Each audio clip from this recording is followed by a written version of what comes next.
2025 మరి జనవరి నెల 1వ తారీఖు నుంచి 30వ తారీఖు వరకు 6వ రాశి కన్యా రాశి. ఈ కన్యా మిథునయో బుధ. కన్య అంటే ఆడమనిషి, మిథునం అంటే దంపతులు.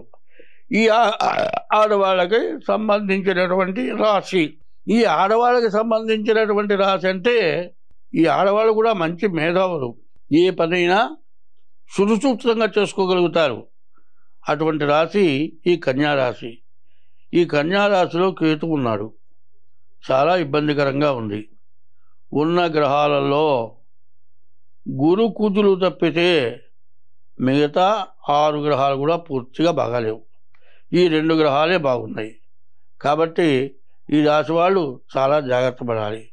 ఎందుకంటే ఈ కుజుల వల్ల మరి డాక్టర్లు కావచ్చు, మరి ఇల్లు కొనుక్కునేవాళ్ళు కావచ్చు, ఇల్లు అమ్మేవాళ్ళు కావచ్చు, మరి ఇల్లు కొనుక్కోవాలి అనుకునేవాళ్ళు కావచ్చు, ఇంటికి సంబంధించిన వ్యాపారస్తులు కాదు, వాళ్ళంతా కూడా చాలా బాగుంది.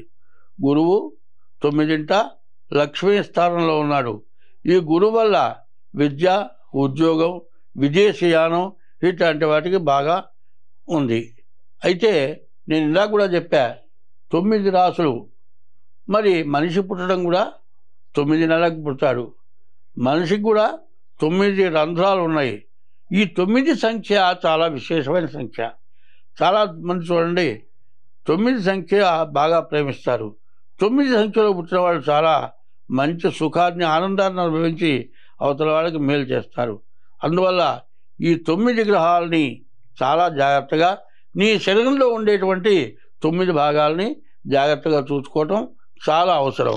ఎప్పుడు కూడా శరీరంలో 9టిని, ఎందుకంటే 9 రంధ్రాలు, ఈ 9 రంధ్రాలు ఎక్కడ ఏది పని చేయకపోయినా చాలా ఇబ్బంది కలిగేది. కాబట్టి ఇప్పుడు కుజుడు వల్ల వ్యాధులు రాకుండా ఉంటాయి. కుజుడు వల్ల మరి ఇల్లు కొనుక్కోవడానికి అవకాశం ఉంది. అట్లాగే గురువు వల్ల విద్య, ఉద్యోగం వాటికి బాగుంది.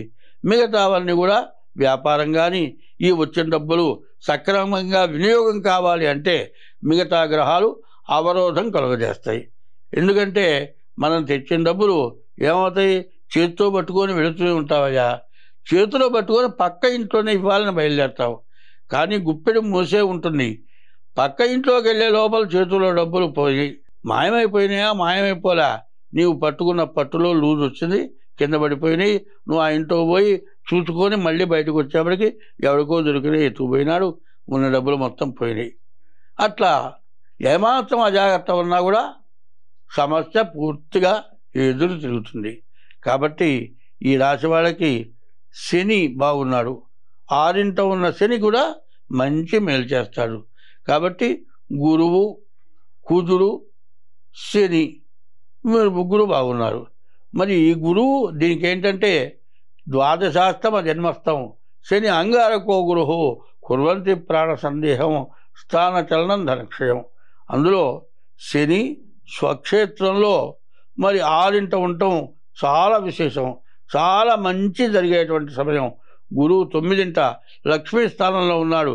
ఏకాదశంలో ఎదురు లేనటువంటి స్థలంలో కుజుడున్నాడు. కుజుడు, గురువు ఈ 3 గ్రహాలు కూడా చాలా సమయంలో చాలా కష్టాలు పెడతాయి, మంచి సమయంలో ఎంతో ఉపయోగపడతాయి. కాబట్టి ఈ రాశి వాళ్ళు ఎంతో జాగ్రత్త పడాలి. ఎంత జాగ్రత్త పడితే అంత మంచిది. ఏమిటయా చెడు చెబుతావు, మంచి బాగుందంటావు, జాగ్రత్త పడమంటావంటే నీ దగ్గరున్న డబ్బులు జాగ్రత్త చూసుకోవాలా వద్దా? మరి అందరికి కనపడేట్టుగా చేత్తో పట్టుకెళ్తావా? అట్లా చేత్తో పట్టుకెళ్తే ఎవడన్నా లాక్కెళ్తాడు. నీ జాగ్రత్త ఉండాలి, అక్కర్లేదా? అట్లాగే మరి నువ్వు జాగ్రత్త పడాలి అంటే ముందు నీ డేట్ ఆఫ్ బర్త్ ద్వారా నీ జాతకం చూపించుకోండి. 30 సంవత్సరాలకు కానీ శని నీకు 6వ స్థానంలోకి రాడు. 30 సంవత్సరాలకి రావాల్సిన శని నీకు మంచి స్థానంలో ఉన్నాడు. గురువు మంచి స్థానంలో ఉన్నాడు.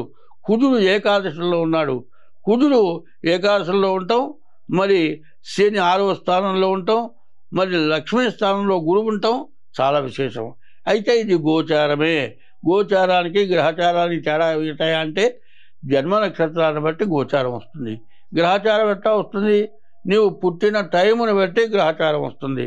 కాబట్టి గ్రహచారం గోచారం రెండూ చూసి ప్రవర్తిస్తే ఈ ఉన్న లాభాన్ని పూర్తిగా నీవు అనుభవించగలుగుతావు.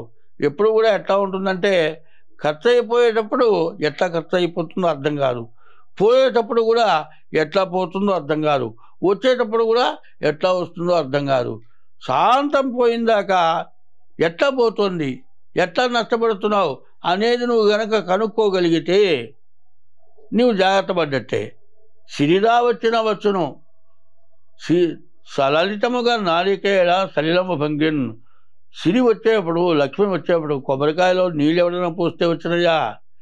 నీళ్లు వాటంతరమే వచ్చినాయి. అట్లాగే మరి వెలక్కాయ ఏనుగ మింగేటప్పుడు లోపల గుజ్జు ఉంటుంది, బయటకు వదిలేటప్పుడు కాయగానే బయటపడుతుంది, లోపల గుజ్జు మాయమైపోతుంది. అట్లాగే లక్ష్మి చంచలమైనటువంటి లక్ష్మి.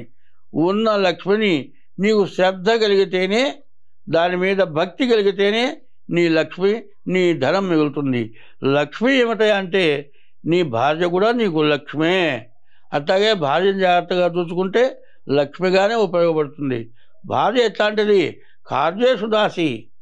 ఇంట్లో పనిచేసేప్పుడు దాసిదాలాగా పనిచేస్తుందట. కరణేశు మంత్రి, సలహా ఇచ్చేప్పుడు మంత్రిగా ఉపయోగపడుతుందట. భోజ్యేషు మాత, భోజనం పెట్టేప్పుడు తల్లిలాగా పెడుతుందట. శయనేషు రంభ, రాత్రి పడుకునే టైంలో రంభగా ఉపయోగపడుతుందట. షట్కర్మయుక్త, కులధర్మ పత్ని అన్నారు. 4 రకాలుగా భార్య ఉపయోగపడుతుంది. అటువంటి భార్యను కూర్చున్న చోట, లేచే చోట అనవసరంగా మాట్లాడి, అనవసరంగా తిట్టి, ఊరికి కెలికి నువ్వు అదొక ఆనందం. ఆ భార్యని హేళన చేస్తే ఇంకా ఆనందం.